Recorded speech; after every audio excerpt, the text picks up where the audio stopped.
नमस्कार दोस्तों, स्वागत है आप सभी का हमारे इस official YouTube channel the Indian study में। और फ्रेंड्स, आप सभी को पता है कि ये हमारी संस्कृत शिक्षण विधियाँ की जो सीरीज चल रही है उसका ये वीडियो नंबर 3 है। इसमें हम जानेंगे संस्कृत शिक्षण कौशल के बारे में, जिसमें हम श्रवण कौशल पर संपूर्ण अध्ययन करेंगे। ये जो वीडियो है हमारा CTET, UPTET, MPTET, grade 1, grade 2, grade 3 other जितने भी टीचिंग लेवल के एग्ज़ाम होते हैं उन सभी एग्ज़ामों के दृष्टिकोण से बेहद महत्वपूर्ण है। तो यह वीडियो आप लास्ट तक देखिएगा। उम्मीद करता हूँ कि आपको ये वीडियो पसंद आएगा। अगर वीडियो पसंद आता है तो लाइक कीजिए, शेयर कीजिए और सब्सक्राइब कीजिए। तो फ्रेंड्स, आइए वीडियो स्टार्ट करते हैं। तो फ्रेंड्स, ये है संस्कृत शिक्षण कौशल। संस्कृत शिक्षण कौशल, इसके बारे में हम इस वीडियो में चर्चा करने वाले हैं। और श्रवण कौशल जो इसका पहला टॉपिक है, इसमें हम विस्तार से चर्चा करेंगे इस वीडियो में।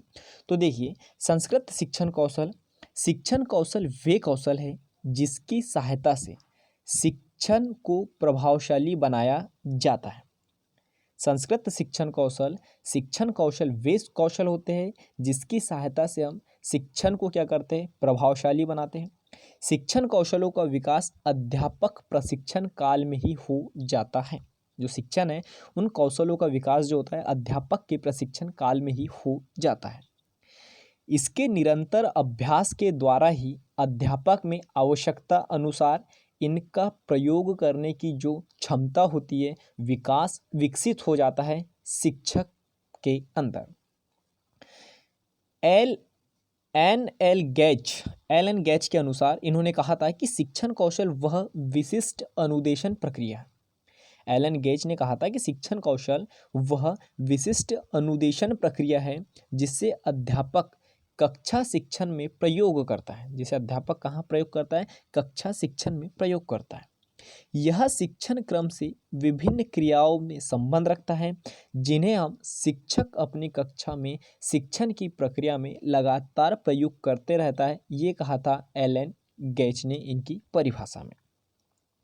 ठीक है फ्रेंड्स, आगे अगर हम बात करें तो भाषा के 4 महत्वपूर्ण कौशल होते हैं। कौन से? भाषा के 4 महत्वपूर्ण कौशल होते हैं और इसे हम शॉर्टकट में दर्शाते हैं LSRW से। किसे दर्शाते हैं? LSRW से। L से होता है श्रवण कौशल, लिजनिंग स्किल। S से होता है भाषा कौशल, स्पीकिंग स्किल। और R से होता है पठन कौशल, रीडिंग स्किल। और चौथे पे है लेखन कौशल, राइटिंग स्किल। इसीलिए आपको ये कोड याद रखना है, LSRW। भाषा के कितने कौशल? तो भाषा के 4 महत्वपूर्ण कौशल होते हैं। कौन से? LSRW। Listening skill, speaking skill, reading skill और राइटिंग स्किल। मतलब श्रवण कौशल, भाषण कौशल, पठन कौशल और लेखन कौशल। और इसी को हमने संक्षिप्त में क्या नाम दे दिया है, क्या रूप दे दिया है? तो LSRW भी कहा जाता है। सबसे पहले हम बात करते हैं श्रवण कौशल की। किसकी बात करेंगे? श्रवण कौशल की। और इस वीडियो में सारी चर्चाएं हम श्रवण कौशल पे ही करने वाले हैं। तो फ्रेंड्स, ध्यान दीजिएगा, श्रवण कौशल, काफ़ी पेन लेके बैठिएगा, जो महत्वपूर्ण पॉइंट है उसे नोट करते चलिएगा। सबसे पहले अगर हम बात करें श्रवण कौशल की, लिजनिंग स्किल। जो श्रवण कौशल जो होता है यह भाषा का प्राथमिक कौशल है। जो श्रवण कौशल है भाषा का प्राथमिक कौशल है। यहाँ से डायरेक्ट क्वेश्चन ये बनता है कि भाषा का प्राथमिक कौशल क्या है? तो कौन सा हो जाएगा? श्रवण कौशल। और इसका उद्देश्य सुनकर के अर्थ ग्रहण होता है। श्रवण कौशल का जो उद्देश्य होता है वो होता है सुनकर अर्थ ग्रहण करना, या सुनकर किसी भी चीज़ को जानना, समझना, उसका अर्थ समझना होता है किसका? श्रवण कौशल का। ठीक है फ्रेंड्स, आगे अगर हम देखें तो भाषा के सर्वप्रथम सुनकर ही सीखा जाता है। जो भी भाषा होती है तो भाषा को हम सबसे पहले कैसे सीखते हैं? सुनकर ही सीखा जाता है। सुनने की क्रिया अत्यंत ही महत्वपूर्ण होती है, क्योंकि ठीक सुनने पर ही ठीक अनुसरण होता है। जैसा आप सुन पाओगे वैसे ही आप उसका अनुसरण करते हैं। इसीलिए कहा गया है कि भाषा को सर्वप्रथम सुनकर ही सीखा जाता है। जैसा आप सुनोगे वैसा ही आप अनुसरण करोगे, वैसा ही सामने वाले से बखान करोगे। यह अन्य 3 कौशलों का मूल आधार होता है। जो श्रवण कौशल है ये 3 कौशलों का मूल आधार होता है।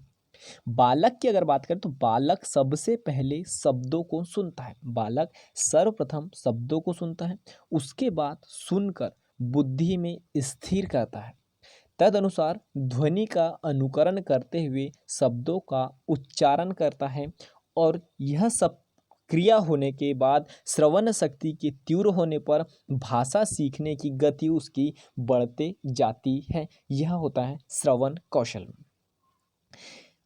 अगर इसमें हम एक इम्पॉर्टेंट बात करें तो केवल सुनना ही श्रवण कौशल नहीं है। यहाँ पर देखिए रेड प्रिंट किया हुआ है कि केवल, यहाँ नोट ध्यान दीजिएगा आप, कि केवल सुनना ही श्रवण कौशल नहीं है, बल्कि प्रवक्ता के आशय को ग्रहण करना ही श्रवण कौशल है। सिर्फ आप जो हमारा वीडियो सुन रहे हैं ये श्रवण कौशल नहीं है, बल्कि हम क्या बोल रहे हैं, हमारे शब्दों को पकड़िए और उसका अर्थ समझिए, उसको ग्रहण कीजिए, यही श्रवण कौशल होता है। तो सबसे पहला कौशल, सबसे पहली स्किल जो सीखी हमने वो क्या थी, श्रवण कौशल। ठीक है फ्रेंड्स, आगे अगर हम देखें तो आगे है श्रवण कौशल संपादन के उपाय। श्रवण कौशल संपादन के उपाय कौन से इनके उपाय। सबसे पहले अगर उपाय की बात करें तो जब दूसरे बोले तब सावधानी पूर्वक ध्वनि को सुनना चाहिए, अर्थात वह किस प्रकार उच्चारण करते हैं यह सुनना चाहिए। जब भी अगर कोई दूसरा व्यक्ति बोलता है तो उसके शब्दों को ध्यानपूर्वक सावधानी पूर्वक सुनना चाहिए, अर्थात वह किस प्रकार उच्चारण करता है, क्या बोल रहा है, उन सारी चीज़ों को हमें सुनना चाहिए। ठीक है फ्रेंड्स, दूसरी अगर हम बात करें तो ध्वनि को ठीक प्रकार से सुनकर पुनः स्पष्ट करना चाहिए। अगर कोई भी दो व्यक्ति बात कर रहे हैं तो पहले उन दोनों की बातों को सुनिए, उसके बाद फिर अपनी बात रखिए, ना कि उनकी बात काट के। तो ये यहाँ पर हमें भी ये सीख मिलती है कि ध्वनि को ठीक प्रकार से सुने और उसके बाद में फिर एक सार लेके स्पष्ट शब्दों में बोलना चाहिए। तीसरी अगर हम बात करें तो विभिन्न ध्वनि उच्चारण के समय कैसे निकलती है यह जानना आवश्यक है। जो शब्द हम बोल रहे हैं उसकी ध्वनि उच्चारण के समय कैसे निकलती है यह जानना भी हमारे लिए आवश्यक है। चौथा पॉइंट है इसका, वाद विवाद के समय, कोलाहल के समय भी आवश्यक ध्वनियों को सुनना चाहिए। लड़ाई झगड़े, वाद विवाद, कोलाहल, भीड़ भाड़ वाली जगह में भी हमें आवश्यक ध्वनि को ही सुनना चाहिए। ये श्रवण कौशल संपादन के उपाय है। पांचवा अगर इसके पॉइंट की बात करें तो कथन शीघ्र हो या मंद सावधानी पूर्वक सुनना चाहिए। अगर कोई व्यक्ति कथन बोल रहा है तो शीघ्र हो या मंद गति से बोल रहा हो उसे हमें सावधानी पूर्वक सुनना चाहिए। छठवां पॉइंट देखिए इसका, छठवां पॉइंट है ह्रस्व स्वर, दीर्घ स्वर, लुप्त स्वर को जानकर उच्चारण करना चाहिए। फ्रेंड्स, अगले पॉइंट की अगर हम बात करें तो अगला पॉइंट है हमारा श्रवण कौशल के साधन। अगला पॉइंट है हमारा श्रवण कौशल के साधन।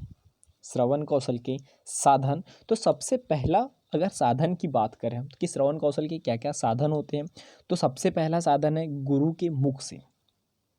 गुरु के मुख से गुरु को शब्दों को ध्यानपूर्वक सुनना चाहिए और फिर वहाँ पर हमें शब्दों का प्रयोग करना चाहिए। तो श्रवण कौशल के साधन में सबसे पहला साधन गुरु के मुख से। दूसरा है परिवार के सदस्य एवं भिन्नों के द्वारा सुनना चाहिए। तीसरा पॉइंट आकाशवाणी के द्वारा। चौथा है दूरवाणी अर्थात टेलीफोन द्वारा भी श्रवण कौशल का साधन है।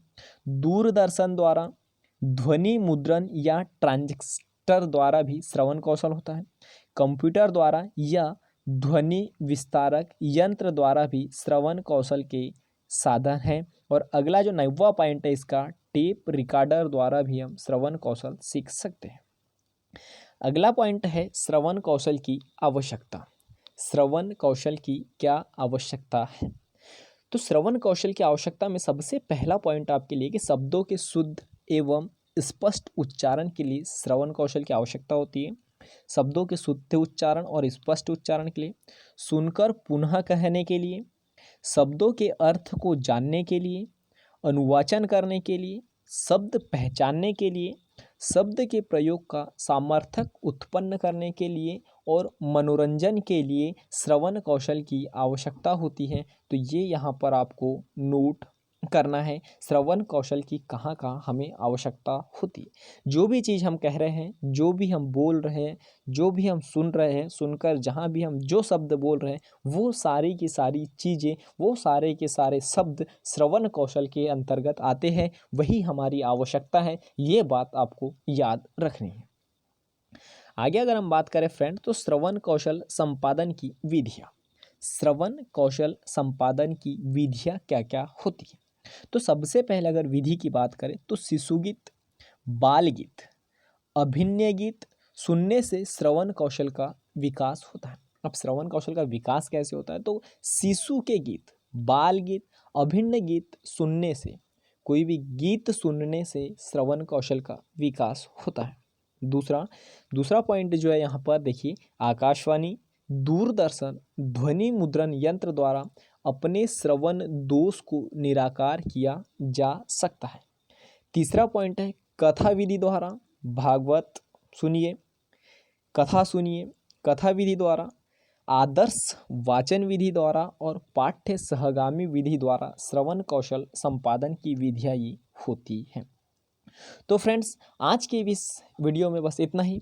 बने रहिए हमारे इस YouTube channel the Indian study के साथ। उम्मीद करता हूँ कि आपको ये वीडियो पसंद आया होगा। वीडियो अगर पसंद आया है तो लाइक कीजिए, सब्सक्राइब कीजिए और शेयर कीजिए। जय हिंद, जय भारत।